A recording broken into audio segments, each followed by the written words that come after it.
Hello, everyone, and welcome to today's mini lesson on the precision hand seeders, also known as push seeders, but this will just be a sort of introduction. And yeah, I'm instructor for today, Gani Ronan, and yeah. So for today, we have some learning objectives. By the end of class, students should be able to understand and explain the basic concepts of uh, preparing soils for planting, the difference between transplanting and direct seeding, and by the end of the lesson, you should be familiar with a few different types of seeders, and you should be able to explain why plant spacing matters. And after a brief demonstration, you should be able to perform and give a chance, give it a go with some basic operations of a Jang seeder, which we will discuss shortly. So, sorry about that. Yeah, jumping right into it. When we talk about preparing a bed, what do we actually mean?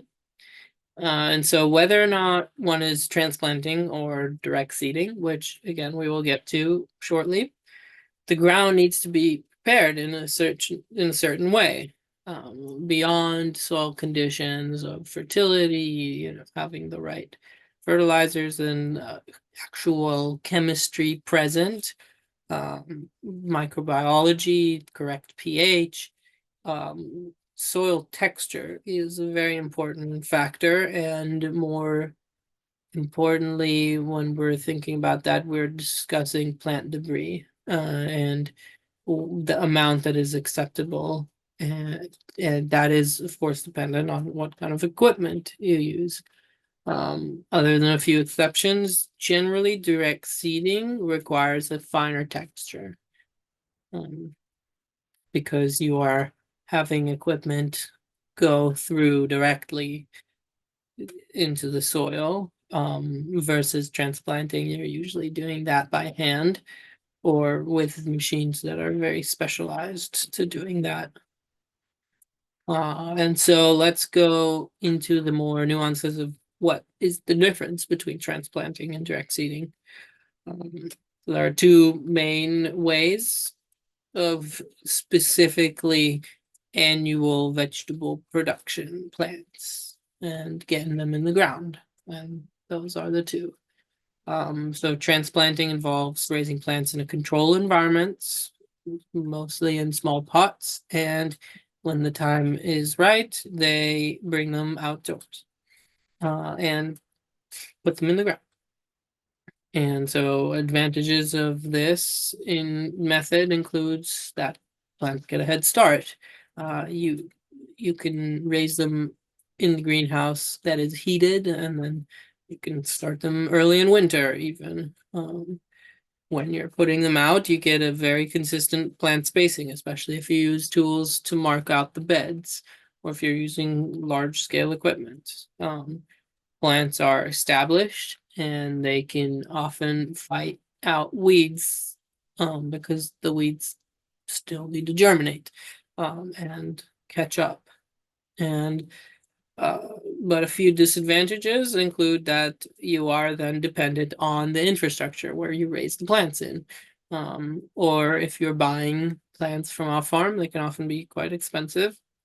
And also note that transplanting doesn't work for every plant. And sometimes it's not economically feasible to transplant certain crops. Direct seeding involves placing seeds directly in the ground or on the surface, whether by hand or with specialized equipment.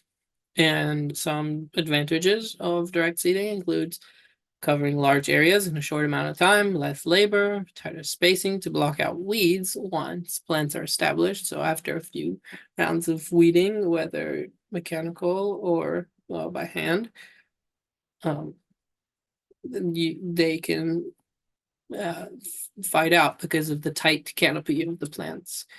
Um, and it requires less infrastructure. Some disadvantages are that you're buying larger amounts of seeds, um, and that if conditions worsen very quickly and you already laid out your seeds, there's nothing really you can do about it, and you just hope that the rain won't knock them all out. But if you're transplanting, you can just keep them in the greenhouse another couple days, or even if they are already out, they're a little bit established. Um, and so next we will discuss plant spacing as a determining factor. Um, there are, of course, other factors to whether you direct seed or transplant, but um, yeah. So some plants are planted relatively far apart and are rarely direct seeded. For example, tomatoes. That is because many resources go into preparing even just a few feet of bed soil, because you are making many passes with sometimes different implements, and or if you're preparing by hand, then it's a lot of work, and just risking, even with a seed that has relatively high germination rate, one lost plant is quite a loss on a plant that will be there and will generate hundreds of dollars of income potentially. Um, and the other reason to transplant tomatoes, which is not related to spacing, but it's that they get very diseased in the height of summer in North Carolina. And having a few extra weeks of growth during the cold months gives them a real head start. And so, kind of related to this is timing and what is actually the final product. So, if you're thinking about head lettuce, then it's often transplanted because it needs a little bit more space. It takes a little bit more time. Whereas baby lettuce, you can see in the picture, imagine hand transplanting or even with machine every single one of those. That's just not feasible. Um, and yeah, so for a similar reason, many root crops such as carrots, radishes, are spaced very closely as well, and so they are rarely transplanted. And a chart for plant spacing can be found in most seed retailers. The following slide is a chart from Jolly Selected Seeds with commonly directed uh, seeded crops. They already separated that for you, so that's kind of handy. Um, Although some of these, like broccoli, beets, cabbage, Chinese cabbage, cauliflower, collards, they can also be transplanted very well. Um, so yeah, now we will talk about different ways to actually direct seed, because after that we will get into actual one of the common seeders that we use on small farms. So um yeah, getting a little bit more focused on the nitty gritty. And so the first and foremost and easiest is hand seeding, you know. We have two of them, and this is usually done in small scale for gardening or with large seeds. Sometimes it is feasible to do 100 feet, 200 feet, and it doesn't take very long. Um, with large seeds, cucumber squash, or broadcasting, which is another form of hand seeding, which involves um, casting handfuls of seeds in large areas. Although there are also tools that do this, as well as implements on the tractor if you're doing really large areas. This technique is often used in planting cover crops. Um, and for large scale operations, there are many tractor implements which can be utilized. Some of these, like the one pictured here, is a no-till or low-till um, drill, and it requires little or no soil preparation. So this is one of the cases where plant debris doesn't play a factor as much for the function of this implement. No-till is usually considered more ecological. You're disturbing less of the soil biology, and so this is a really nice thing. The problem is that they're very expensive, but they can be rented from the county. But you just have to make sure that your tractor meets the right um capacity and that you have a way of getting the implement to the farm. So either you live very close or you have a big trailer. Um, and so uh, the most common small farm seeders are uh, precision push seeders. And although there are many makers of these tools, among them Johnny's, the two main companies that have become sort of the industry standard are the Earthway and the Jang. And the Jang is kind of considered the Cadillac of push seeders. There's many nuances and advantages to both. In this lesson, we will discuss the Jang, and it will also give you an idea of um, what the Earthway is like, and getting used to that is not too difficult once you know the one. And so I'll talk a little bit about it, and then we will watch a demonstration that I've made, and then we will get to the activity of using the Jang.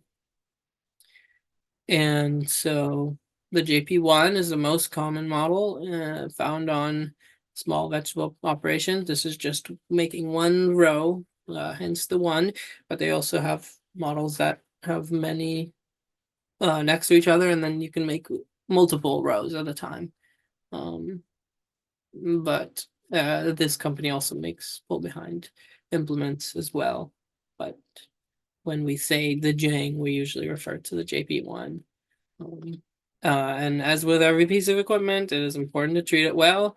There's not much maintenance other than occasionally lubricating the chain and other moving parts, and also cleaning out the seed roller and hopper to avoid buildup of debris and seed contamination. You don't want, well, it's not a big deal, but you don't want many um, lettuce plants growing along um, your spinach or something like that. But um, so keeping it out of the rain, you gotta do that at least. Um, and sometimes there can be static electricity that keeps the seeds from flowing properly out of the hopper, and so putting a little bit of cornstarch can help as well. And there's a picture of it as well as a diagram, which I will hand out. And here is our activity for later. But first, demonstration. And once we go out to the farm and do the activity, we will end class there and we'll be dismissed. No, thank you. Radishes.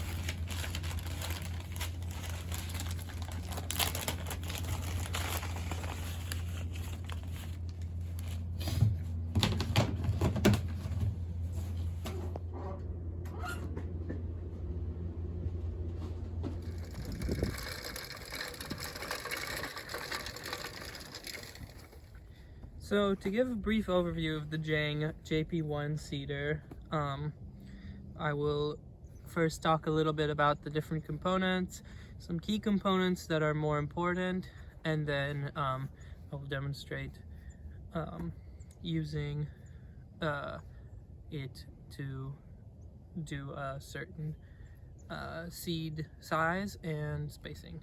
So starting at the top, we have the handlebars that are adjustable Typically you're doing one row, and so if you're doing the row across from you, you want to have a little bit more room to hold it.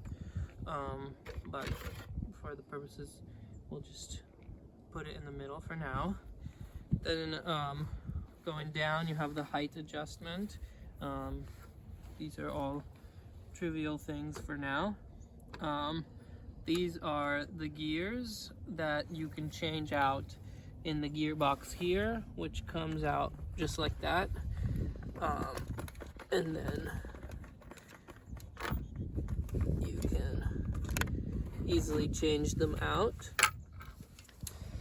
We will go into more details in a little bit, but this is next. We have the hopper, and it comes out just like that, and it's got a gear as well here.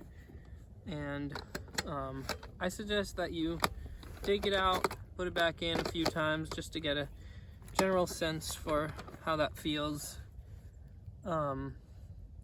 Next we have the two wheels, as you can see down here. This one is used just to compact the dirt, right? So you're driving it this way. Down here we have the hopper spout. It's a little bit hard to see, but that's where the seeds come out of. And here you can see that when I turn this gear, what's happening is that the wheel up top is turning. And so this is actually the opposite function of what's happening, because as this wheel is turning, the gear down here is turning. And so that is actually what's happening when you're driving it on the dirt. And why it's important that this gear is turning is because inside of the hopper we have the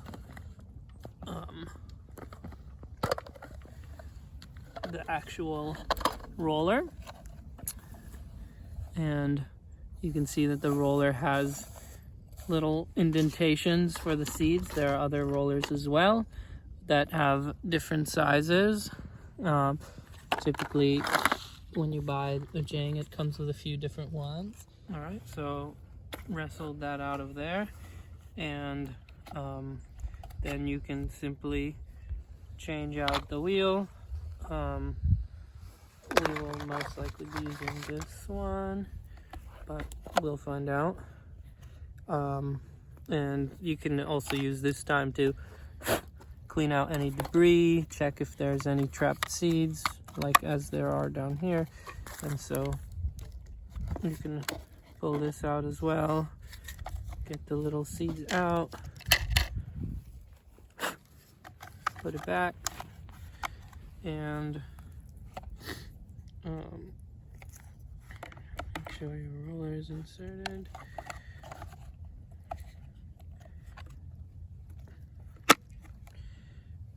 And that comes back down, and this closes up.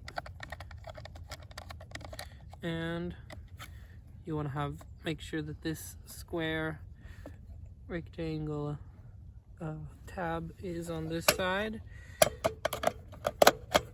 and then it just sits right in there. And then from there you fill up your seeds. We're going to be demonstrating with French breakfast radish. The ideal spacing for that is about 1 per inch. And you can see that the size of them is relatively small. So now that we have the correct seed plate on and seeds in the hopper, we're going to test out how many seeds are in one rotation.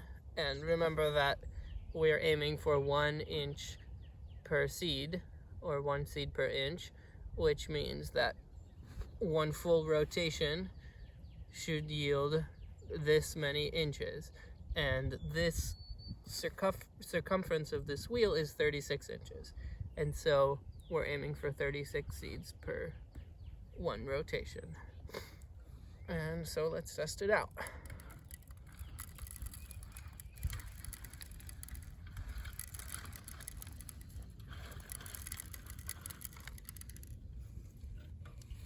And now let's count our seeds.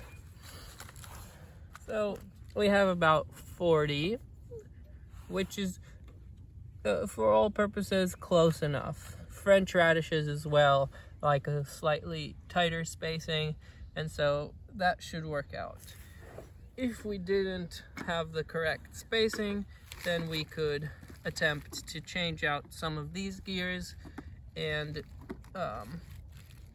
we have extra ones down here, and actually on the back of this is a chart giving us some helpful tips on which gears to use, and that's a little bit more advanced usage of the Jang, but it's helpful to just play around with it. It's a very well designed tool, very well built. It will last a lifetime if you keep it out of the rain. And yeah, I hope you enjoy this activity.